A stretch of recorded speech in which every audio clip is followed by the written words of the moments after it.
Damn, mommy.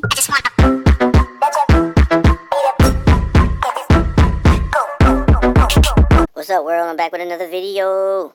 This time, this is a GPP lineup. Yeah, every day I do a little something different. But this right here is a GPP lineup. And the reason why it's a GPP lineup, because of guys like DeAndre Bembry. I have him in the lineup for one reason and one reason only. Because he's underlooked. He's underlooked by the majority of the people. He's also in a great matchup, in a great flow of the game, and he has the opportunity to surpass his projection. That's how I come up with this. Now, this guy right here, as you see, scored 17, 22, 45. When he has the opportunity, this man shows out. So he had the opportunity once against Dallas, where he got the extra burn, where the game seemed like it's going to be a lot of foul trouble and a lot of guys. More of an up-tempo type game. Guys getting tired a little bit faster and stuff like that. Those are the guys you want to target to get the lower tier guys that nobody's paying attention to. Well, that's how I go after guys that I want to put in my roster to make the roster blow up. This is blow up potential.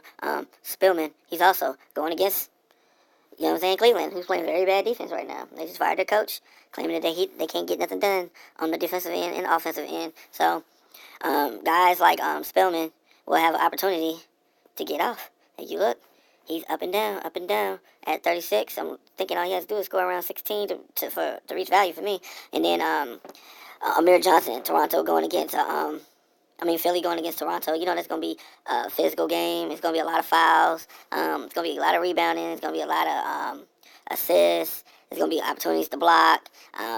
Like I said, foul trouble, and guys like Amir will get a lot of burn in these tight games. Because when you have teams like Philly and Toronto playing against each other, there's one thing you got to keep in mind. They don't want the other one to think that they can have the upper hand on them. So they're going to come out and play. You're going to see guys like Joel Embiid go off. You're going to see guys like Amir Johnson has to come off the bench and help out because they're going to force a lot of fouling. There's going to be a lot of tightness, a lot of arguing, bickering, and that's where you want to get your big man at. You want to get your big man involved. And Amir Johnson can't go off. So that's another reason he's in here. He has the opportunity to go off. And he's under-owned. He's at 1.2% right now. He only did, the highest he did so far this year was 23. But what they got to do with the GPP? That's cash mind thinking. When you think like that, you're a cash player. And you feel like, oh, I'm not getting Amir Johnson because he only scored 23 points. No, you roster Amir Johnson because he has the opportunity to go off. Same thing, Avery Bradley going against OKC. Now, everybody knows Avery Bradley plays defense. And everybody knows Avery Bradley, he started playing better offense the last 2 years. But last year, he was hurt majority of the season. So a lot of his value went down. So if you look at it, somebody like Avery Bradley sitting at 3,800, and you know what this man can do. Avery Bradley, when he presented the opportunity, he will go off. And like I said, going against an OKC game where the game is going to be up-tempo, fast-paced, and a lot of fouling, you're going to see guys like this guy in the game a lot more because he's going to have the opportunity to play.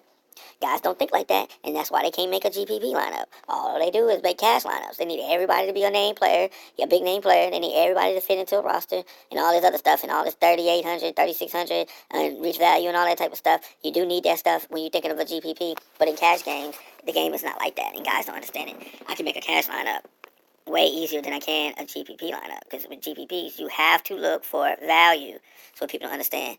You have to look for value. So the value I have is Avery Bradley, DeAndre Bembry, Spillman, and Amir Johnson. Roster relief. I'm looking for these four right here to get me at least 100 points by themselves. If I can get 100 points out of them by themselves, then I know for a fact that Fox, Conley, Bill, Leonard, and Embiid, who are in great positions tonight to have real big games. DeAndre Fox going against Orlando, can't stop a soul. You have Bradley Beal going against Memphis. Memphis, I don't know what happened to Memphis defense. It's like, I remember Memphis used to be one of them teams that you never roster against because you know it's going to be a slow pace. But now it's like they trying to get into the upper pace type deal. And like I said, it's daily fantasy. And every game is different every day. So you can't really go off of Memphis being 24th ranked or whatever. Or Cleveland being second ranked. Kawhi Leonard is Kawhi Leonard. Against Philly, he's going to try to anchor the team and go off. And then you got Joel Embiid. I think he had a bad game the last few games. So look for Joel Embiid to step it up this game to try to show you who he is. 28 and 49, he had 2 bad games. So if you notice the trend, he's up, down, down, and then up. Plus that game against Atlanta was a blowout. So get to DraftKings. RPT free. DraftKings. And this is the Line Star app. Y'all can look it up yourself in the Play Store. But to get what I get, you can't just go off the projections that they have. I actually have my own algorithm over here, and I use Line Star to help me create multiple lineups instead of things like roto grinders and stuff like that. I use it on here because you can see the pictures and all that other stuff. But yeah, this is my lineup for DraftKings. I have Russell Westbrook, roster relief with Selden, roster relief with Caspi, roster relief with Patterson, and Frank Mason. Like I said, same thing. Everybody's in great position. They low own, and they're in an opportunity to go off because of the way that the game is going to be played, not because of what they did in their past. It's the opportunity. Do they have the opportunity? That's what people got. That's what people got to understand about GPPs. You got to get guys that have the opportunity, and they have to be low owned. So they have to be players that you don't really know about. Yeah, they can be players that you know about. That's what the main players like Westbrook, Ben Simmons, Griffin, Wall. That's what they're for. They're the guys that they're supposed to anchor, like to support the little guys. So it's like guys are weaving with each other.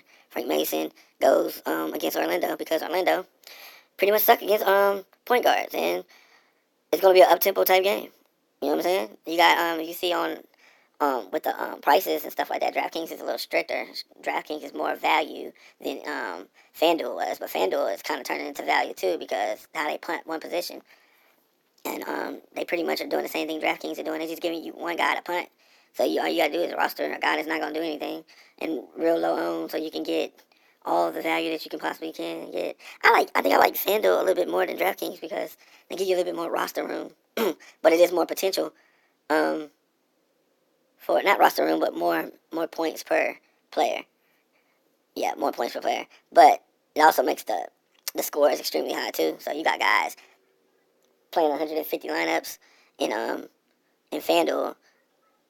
I mean, they can make it real hard to win. But I can compete, so I mean, I don't take it down, but I be in the top hundreds a lot. So if I can do it, you can do it. Yeah, this is the rosters. Russell Westbrook, Selden, Simmons, Caspi, Griffin, Wall, Patterson, and Frank Mason. All right, y'all. Have a good one.